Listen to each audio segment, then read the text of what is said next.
전우원 씨요. 저랑도 사실 인터뷰를 한번 했었는데 이런 보도가 있었어요. 새어머니는 박상아 씨, 유명한 탤런트잖아요. 박상아 씨가 전우원 씨 주식을 가압류 신청을 했다. 이게 무슨 얘기예요? 그러니까 새엄마가 이 전우원 씨 몫의 주식을 가압류를 했고 이게 그러니까 받아들여졌다는 건데요. 가압류했다는 얘기는 뭔가 박상아 씨가 네. 전우원 씨에다 받을 받을 돈이 돈이 있지, 있다는 그렇죠. 거잖아요. 받을 돈이 있으니까 가압류를 했겠지. 근거가 상환 약정서라는 건데요. 네. 두 사람이 상환 약정서를 썼다는 거예요. 일단 내용부터 정리 좀 해보죠. 일단 그 내용은 일단 네. 상환 약정서의 내용은 뭐냐면요. 네. 박상아 씨가 전우원 씨한테 유학 자금을 대줬다. 그러니까 빌려줬다. 그래서 전우원 씨가 그 자금을 자신이 소유하고 있는 웨어밸리 회사의 주식을 팔아서 그 매각 대금으로 갚아주겠다라는 내용의 상환 약정서를 썼다는 거예요. 그런데 이 웨어밸리라는 회사는 그동안 전우원 씨가 할아버지의 비자금 저수지다 이렇게 주장하고 있던 회사고 전우원 씨는 자기가 이 회사에 지분이 없는 줄 알았는데 이번에 한국에 들어와서 이렇게 세무사를 통해서 살펴봤더니 자기 주식 7%가 있었다는 거예요. 그런데 전우원 씨는 그거는 차명 주식이다. 그 나는 명의만 빌려줬고 관리도 전혀 안 하고 있고 그 배당금을 받은 적도 없고 배당금 다 아버지 전재용 씨가 가져가서 실질적으로 그 주식의 소유자이자 지배자는 아버지 전재용 씨다 이렇게 주장을 하고 있는 상황이거든요. 그래서 근데 이제 아버지랑 또 전우원 씨가 약정서를 쓴 건 아니에요. 그래서 네. 새엄마 새엄마 박상아 씨와 전우원 씨의 이 상환 약정서의 효력 이게 나중에 본안 소속에는 결국에는 쟁점이 될 수 있겠죠. 오, 그렇구나. 그 웨어밸리라는 회사가 그러면은 저 비자금 저수지다? 예전부터 그런 뭐 얘기도 있었고 네. 그리고 실제로 전원 씨가 그런 취지의 주장도 했었고 그리고 그게 진짜 내 주식이면은 나는 왜 배당금 안 줘? 네. 그런 얘기도 했었죠. 1억 6천만 원 정도 배당금도 받지 못했다고 내 하고요. 주식 아니라는 거고. 그러니까 나는 지금 명의만 내 거지. 일단 뭐 저희가 뭐 이 사실관계에 대해서 정확하게 이렇다 저렇다 답을 딱 내릴 수는 없지만 전우원 씨는 그거죠. 원래 내 건 아닌데 지금 요즘 분위기가 맨날 이 전시 일가에 대해서 막 폭로를 이어가고 있으니까 명의가 글로 돼 있으니 뭐 어떻게든 뭐 이거를 처분할 우려가 있으니 이거를 예전에 이제 쉽게 처분하지 못하게 쉽게 말해 세팅을 했다는 거죠. 유학자금, 뭐 기숙사비 이런 거를 내가 빌려준 것처럼 하고 이 주식을 팔아서라는 건 아마 이제 그 이후 요 가압류와 관련된 거고, 예. 그러니까 이게 나중에 그냥 일로 넘어가면 증여세 같은 거 내야 되잖아요. 그러니까 요렇게 세팅을 해놓고, 저는 예. 앞서 사실은 저 허주연 변호사가 상환약정서 얘기할 때 그 얘기 들으면서 무슨 저 궁금한 얘기가 들었냐면 물론 박상아 씨하고 전우원 씨는 피 한 방울 안 섞기 계모 새엄마와 하긴 하지만 중간에 연결고 있는 정우영 씨라는 남편 생부가 있잖아요. 어쨌든 부모가 자식한테 유학자금 대주는데 차용증도 쓰고 나중에 상환 방법까지 이렇게 구체적으로 쓰는 얘는 제가 보다 본 적이 없고 앞으로도 보지 못할 것 같아서 그러니까 전원 측에서는 그러니까 이거 그냥 가져갈 거 혹시 증여세 내야 되니까 그거 안 내게 하려고 쉽게 말해 세팅을 해놓은 약정서일 뿐이지 뭐 그걸 돈을 빌려주고 이걸 가져가고 뭐 이런 식으로 계약을 한 적이 없다는 거예요. 어차피 웨어밸리 회사의 전우원 명의의 지분은 실소유자는 아빠인 아빠 건데, 정우영 씨인데 그냥 가져가면 세금 문제가 생기니 정우영 씨한테 전우원 씨한테 박상아 씨 측이 유학자금 빌려주고 변제는 그걸 팔아서 주식을 하는 걸. 받아주는 예. 걸로 그래서 그렇게 의미를 원래 같은 경우는 그냥 그렇게 그러니까 이건 전원 씨 주장입니다. 전원 주장이지 그냥 일단. 차명 상태로 계속 둬도 되는데 지금 분위기가 심상치가 않잖아. 그죠? 전원 씨가 팔아버릴 수도 있거든. 그러니까 못 팔게 쐐기를 받겠다. 이런 취지로 가압류를 신청을 했고 그게 인용이 됐다. 이게 이제 전원 씨 주장입니다. 그리고 또 한 가지 또 제가 이제 의심스러운 것은 이 전원 씨 주장이 맞다는 전제하에 일단 지금 전원 주장밖에 모르니까 우리는. 그렇죠. 이렇게 차명 주식을 한 게 뭐 조세회피 목적이라든가 돈 세탁 목적이라든가 이런 게 있기 때문에 이렇게 자기 이름으로 해놨다는 거잖아요. 그런데 웨어밸리라는 회사가 2001년 1월 31일에 설립이 됐어요. 제가 찾아봤는데. 2001 몇 년에 1년? 2001년.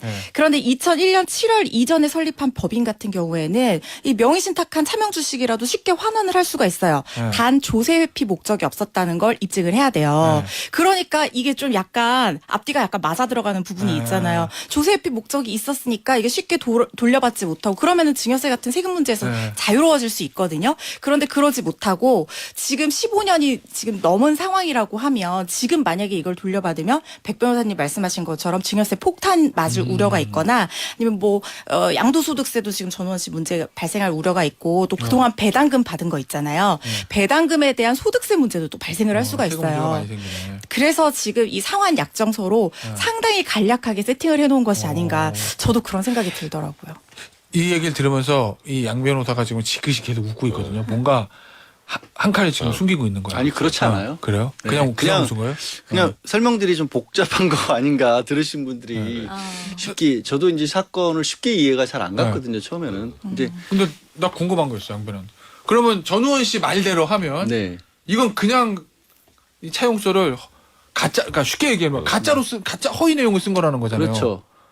그 전우원 씨 말대로 하면. 그럼 이 약정서 효력은 어떻게 돼요? 그러니까 결국 이제 본안 소송 붙으면은 저 박상아 씨가 전우원 씨 주식 가압류했으니까 일단 뭐 대여금 채권, 대여금 소송 낼 거 아니에요. 네. 그러면 이 약정서 효력이 문제가 될 거잖아.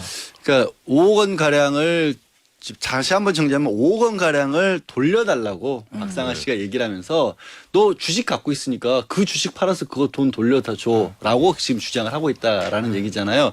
그런데 그렇게 약정서를 쓴 게 전원 씨 주장대로 사실은 빌려주고 뭐 빚 받고 이런 것도 없고 나는 그 주식도 내 소유도 아니고 한데 그냥 그 주식 아버지가 돈 필요하다고 해서 줘야 되는데 근데 그거 그냥 주게 되면 아들이 아버지한테 증여한셈이 되니까 이거 증여세 피하려고 한 거다라고 하는 게 맞다라고 하더라도 지금은 없어졌지만 우리 예전에 어르신들이 집안에서 대형 사고 치는 게 술 한 잔 얻어 드시고 보증서에 약 그 도장 찍는 거 있잖아요. 보증 연대 보증. 그래서 집안 날라갔다는 얘기들 예전에 많았잖아요. 근데 그게 진짜 의도가 있어서 그런 분들도 있고 자기가 무슨 일 하는지도 모르고 그냥 도장 찍으신 분들도 꽤 있었잖아요. 예전에는. 그래도 법원 가면 다 네가 도장 찍었으니까 어쩔 수 없다. 라는 거잖아요. 예를 들면 전우원 씨가 하나 싫은데 막 엄마 아버지가 하도 강요해가지고 어쩔 수 없이 찍었어요. 네. 그게 강제로 한 거야라고 주장해도 강박에 의한 의사표시가 되진 않는다. 그게 법원에서 받아들여지려면 진짜 어디 지하실에 가둬놓고 몇 박 며칠 가둬놓고 뭐 진짜 뭐 폭력을 가했다든가 이런 정도가 아니면 그냥 야 좀 써줘 뭐 이렇게 하는 걸로는 안 되잖아요. 예전에 법원에 가면 전두환 씨가 신군부 시절에 모 재벌그룹 뺏어갈 때 우리 동네에 있습니다.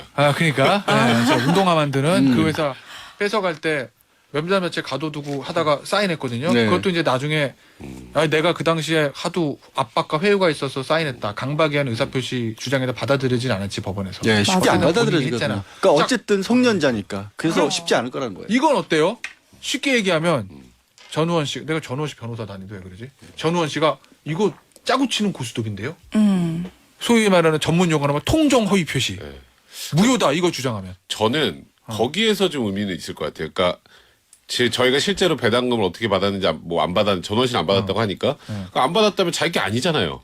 아니지. 아니잖아요. 그 정도 7% 있으면 지금 원래 지금 아까 보니까 1억 6천만 원 정도 받았어야 되는데 그것도 안 받았잖아요. 그러니까 이게 원래 저쪽 주식인데 이걸 절로 보내려고 이렇게 짜고 쓴 거야라고 하는데 이제 하나 변수는 뭐냐면 아마 준비를 했을 거예요. 박상아 측에서도. 유학자금 뭐 저기 무슨 등록금 기숙사비 다 계산해 보니까 뭐 내역서에서 4억 얼마 이렇게 해놨겠지. 실제로 돈을 보내긴 그거 보냈겠지. 당연히 보내잖아요. 근데 보냈겠죠. 그거를 보통 뭐 아무리 그렇다고 해도 부모가 자식 유학 가는 걸 그냥 준 건데 그냥 그렇게 금액을 세팅을 해놨으면 그게 진짜 뭐 아무리 이게 통정허위 표시에 의심이 된다고 하더라도 그게 있으면 참 쉽진 않을 것 같아. 그러니까 이게 생각보다 결국 전원식에서 다 입증을 해야 되는데 뭐 양재열 변호사 얘기했지만 내가 잘 모르고 찍었어요. 그래도 다 인정이 되는 게 그러니까 그 처분문서의 효력 때문에. 그것도 짜고 치는 고스톱이라는 걸 자체를 입증하기 쉽지 않을 거다. 그렇죠. 하긴 박상아 측이 무슨 소리야? 내가 다 대줬잖아. 그렇지. 그렇게 얘기하면 저는 본안 소송까지 안 갈 것 같아요. 그러니까요. 사실 목적 자체가 어쨌든 처음부터 얘기한 것처럼 이 주식 그냥 전원 씨 이름으로 만들어 놓는 거였고 전원 씨 주장대로라면 여기 비자금 세탁하는 통로라고 한다라면 그러면 전원 씨 주장이 맞다라면 1억 6천만 원 누군가 다른 데서 썼을 거고 다른 데 가져갔을 거고 그리고 지금 얘기한 것처럼 유학자금을 어쨌든 4억 원 넘게 줬더라도 부모가 자식에게 줬더라도 그 정도 금액이면 사실 공개되면 또 이것도 또 세금 추적 당할 수 있거든요. 그래서 이거 꺼내는 순간에 뭐 너무 잇따라 나오는 게 많아서 그냥 묶어 넣으려고 가압류만 할 것 같아요. 처분 못하게. 박상아 씨 입장에서 이게 크게 불거지는 거는 부담스러울 예. 거다. 그러니까 보통 가압류하면서 본원송을 같이 하잖아요. 돈 내놔 이러고 같이 하는데 그걸 안 했어 아직. 안 했다. 그게 이제 그거는 지금 양재열 변호사 얘기에 힘이 좀 실리는 얘기. 하긴 이것도 우리가 관심 가지고 뉴스거리가 되는 게 단순히 뭐 계모와 의붓 엄마와 의붓 아들 사이의 재산 다툼 이게 아니라 그 할아버지 맞아요. 그 일가의 비자금이 아닐까.